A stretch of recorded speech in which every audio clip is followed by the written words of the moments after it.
أعوذ بالله من الشيطان الرجيم بسم الله الرحمن الرحيم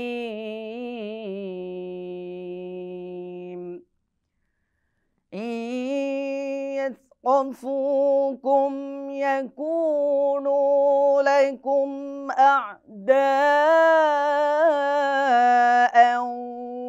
ويبسطوا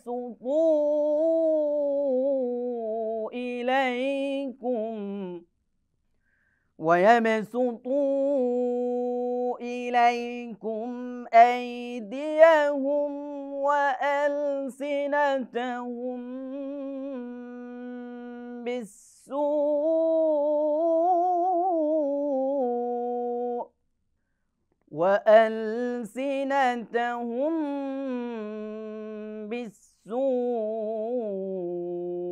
وودوا لو تكفرون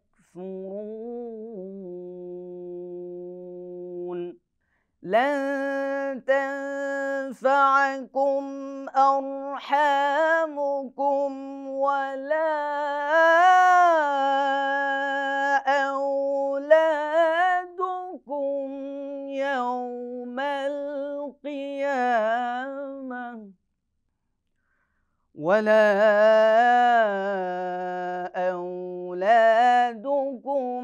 يوم القيامة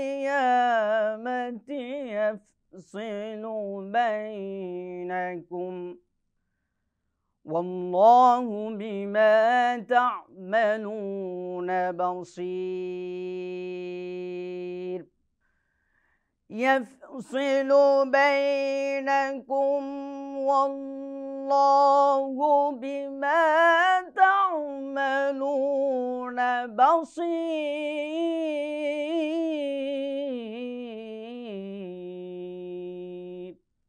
والله بما تعملون بصير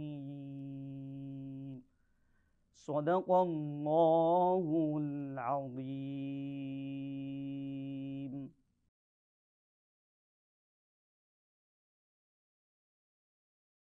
সূরা আল মুমতাহিনা আয়াত 2 ও 3। তোমাদিগকে কাবু করিতে পারিলে উহারা হইবে তোমাদের শত্রু এবং হস্ত ও রসনা দ্বারা তোমাদের অনিষ্ট সাধন করিবে এবং কামনা করিবে যে তোমরাও কুফরি করো। তোমাদের আত্মীয় স্বজন ও সন্তান সন্ততি কিয়ামতের দিন কোনো কাজে আসিবে না। আল্লাহ তোমাদের মধ্যে ফয়সালা করিয়া দিবেন, তোমরা যাহা করো তিনি তাহা দেখেন।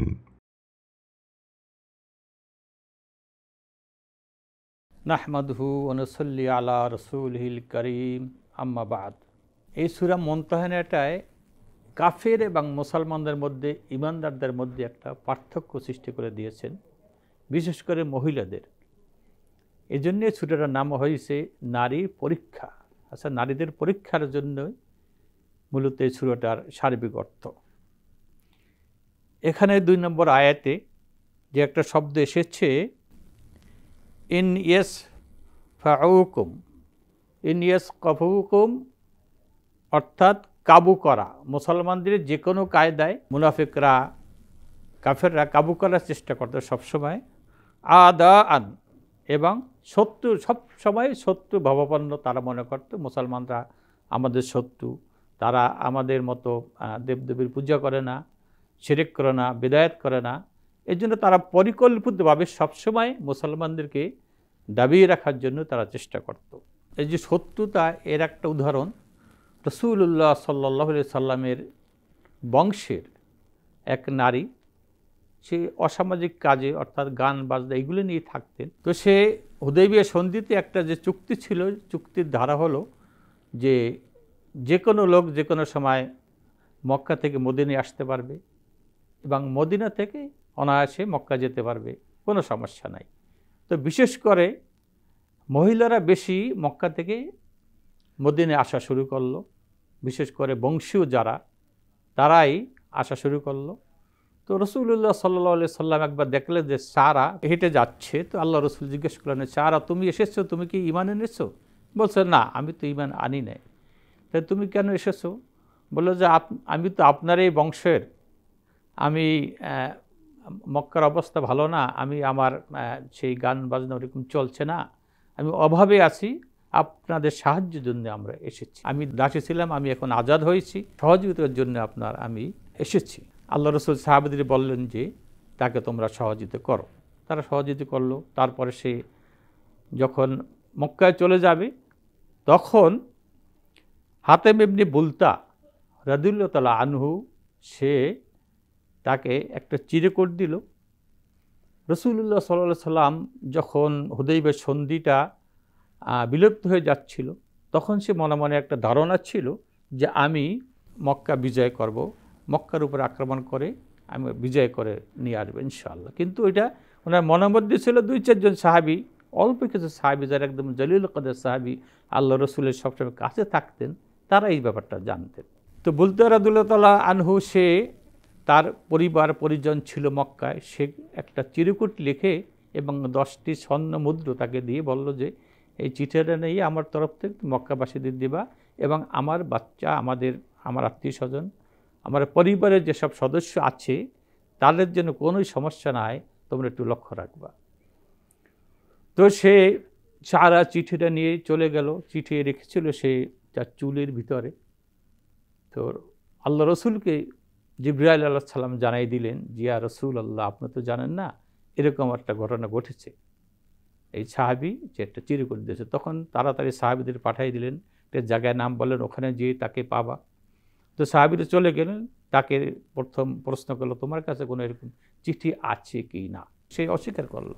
তখন বলল, দেখো তুমি যদি এটা অস্বীকার করো তোমার উপর আমরা আঘাত করব, তোমাকে হত্যা করব, তোমার কাপড় চোপড় আমরা চেক করব, সত্যিটা তুমি বলো। তখন সে সারা স্বীকার করলো। তো স্বীকার করার পরে সে চিঠিটা চুল থেকে বের করে দিল।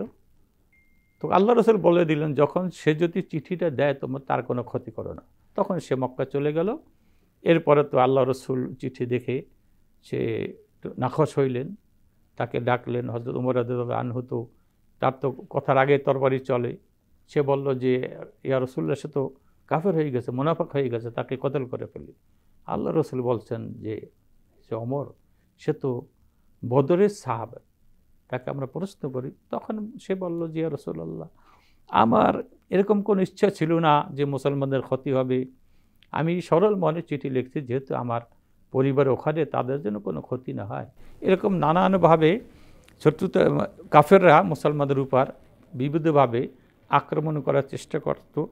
2 নম্বর আয়াতে এই মুসলমানদের ব্যাপারেই এটা বলা হয়েছে, লান তানফাআকুম, কোনো উপকার আসবে না কাদেরকে, আত্মীয় স্বজন, আওলাদুকুম, সন্তানাদি, এদের দ্বারা কোনো উপকার আসবে না কিয়ামতের ময়দানে। কিয়ামতের ময়দানে যে উপকারটা আসবে সেটা আল্লাহই ভালো জানেন যে কোন কাজ করলে উপকার আসবে। তোমরা কাফেরদের সাথে, মুনাফিকদের সাথে আত্মীয়তা করবা, অথবা তোমাদের ছেলে সন্তান আছে, এদের দ্বারা কোনো কিয়ামতের ময়দানে উপকার আসবে না। হ্যাঁ, তবে তোমরা একটা কাজ করতে পারো, যারা মুসলমানদের মক্কায় ক্ষতি করে নেয়, ঘর বাড়ির কোনো সমস্যা করে নেয়, কোনো আঘাত করে নেয়, বাড়ি থেকে বের করে দেয়, এই জাতীয় কাফেরদেরকে তোমরা ভালো ব্যবহার করবা।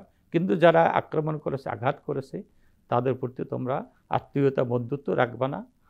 তো আল্লাহ তাআলা যে কোরআন শরীফে যে কথা বলেছেন আমরা যেন আমল করতে পারি, আমি নিজে আমল করতে পারি এবং সবাই এই আমলের মধ্যে থাকতে পারি, আল্লাহ তাআলা সেই তৌফিক ইনায়াত করুন।